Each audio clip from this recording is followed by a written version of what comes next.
Hi, this is Jerry Job with another tutorial on iColorama. Now, iColorama is not a layering program. Therefore, you can't just bring in, when you're collaging, an object and duplicate it and move it around. What you have to do is bring the object in, like I'm bringing in this little duckling here, and move it to the place where you want it to be. Once you've established that, then you have to mask all the way around it. Now there are some tools in masking that help, like limits, that limit it to a certain color that you're masking, but that only works on the bottom, which in this case is all dark brown, so it really doesn't help us in masking out the duckling. We're using a soft edge brush and I'm masking all around here. And then I lower the size of it so I can get closer into the edge here. But it just leaves this soft edge around the object. And it can get pretty tedious when you're trying to mask around things like hair or an object that doesn't have the soft edges like this does. Once you have the object masked in, then you would apply that. And if you wanted to bring in a second copy of the duckling, give him a friend, then you would have to go through the masking again on the second object, and the third, whatever. You would have to do all the masking all over again. But what if you had a way to save the mask with the object? That's what transparent backgrounds do. And here I've got one with a transparent background. I was able to mask all around the little feathers, and I can just resize that and place it where I want to. I can flip it around, I can rotate it, whatever. And I don't have to worry about remasking it each time.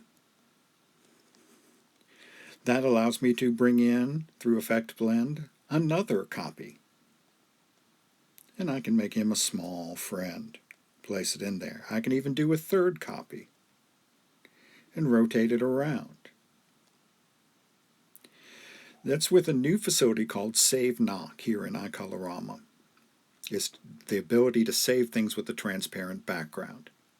Well, the first thing you're going to need to do, if you are using iCloud to back up your images, is to change a setting in your settings, in your iCloud settings. Because if you don't change this setting, you won't be able to save transparent backgrounds. So you'll be able to save them, but you won't be able to keep them. iCloud optimizes the images and puts a white background on them, which ruins them for this kind of reuse. So you go into your name, you go into iCloud, you go into Photos, and you check Download and Keep Originals. Make sure you do that or you will get very frustrated, as I did. Well, we're going to start with an image here that I got from Sketchy. Sketchy is an app where people donate their images for use in artwork. So, first thing I'm going to do is bring up the mask toolbar, the brush mask toolbar, and I'm going to use the new matte feature, which cuts out people from the background. That's what it's most useful for. It's not useful for much of anything else, because it can't determine the edges if it can't recognize a person. Well, it gives you a mask that has white over the person and black over the background. So the white is what is going to be saved as the knock. Now, I can show where the mask is by changing the color. In this case, I changed it to a nice red, but you can have any color for the background you want. And then I'm going to touch up the mask. I use a harder edged mask than the very soft one, and it's just, although I'm pretty good around the hair, there's some areas around the sweater, around the edges, that faded into the background somewhat, so I have to get those. So I'm cleaning up the edges, and turn on the zoom and move over here, and up above the shoulder there's some more area that I need to get. So I'm just very carefully going around the edge. Then I move and continue going around the edge of the sweater. The masking is what tells the program what is to be saved and what is to be converted to a transparent background. Everything that's red will be converted to a transparent area. Over here, it didn't recognize that there is a part of the woman's leg right here, so I lowered the opacity some to see the edge. I turn on limits, and so that I can get the edge here very easily. I turn limits back off and then get the rest of this leg here.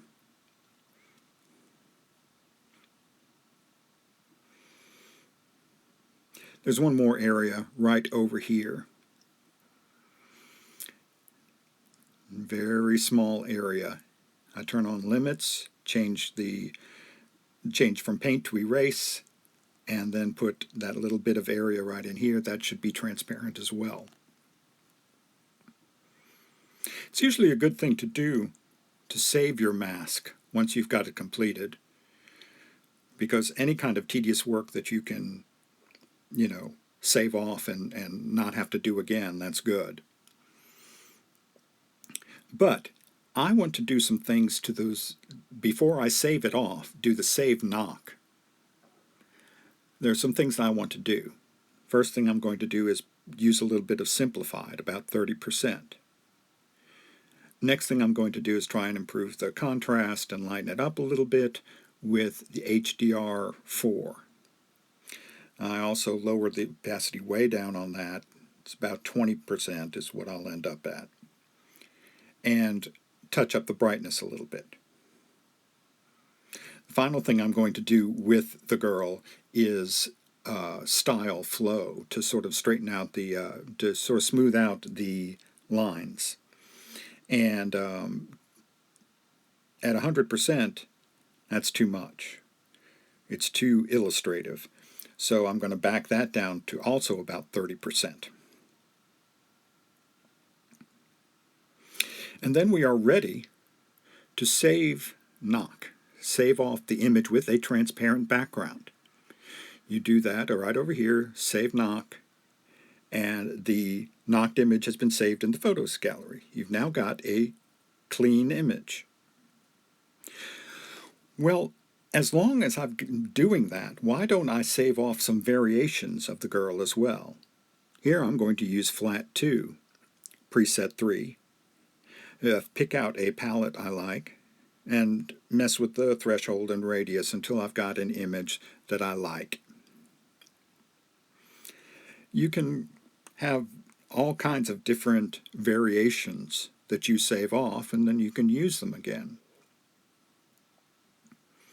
You can use them 2-3 times in your finished object, in your finished image. So here I've got a Flat 2 version that I like. So I'm going to apply that and do the save knock again. Because the mask hasn't changed, what I'm saving off hasn't changed. So let's use this knocked out version. I'm going to start with a 4x5 canvas, and I'm going to put on a background by starting out with the preset gradient, preset number 8, which is the straight lines, pick out a palette and rotate it.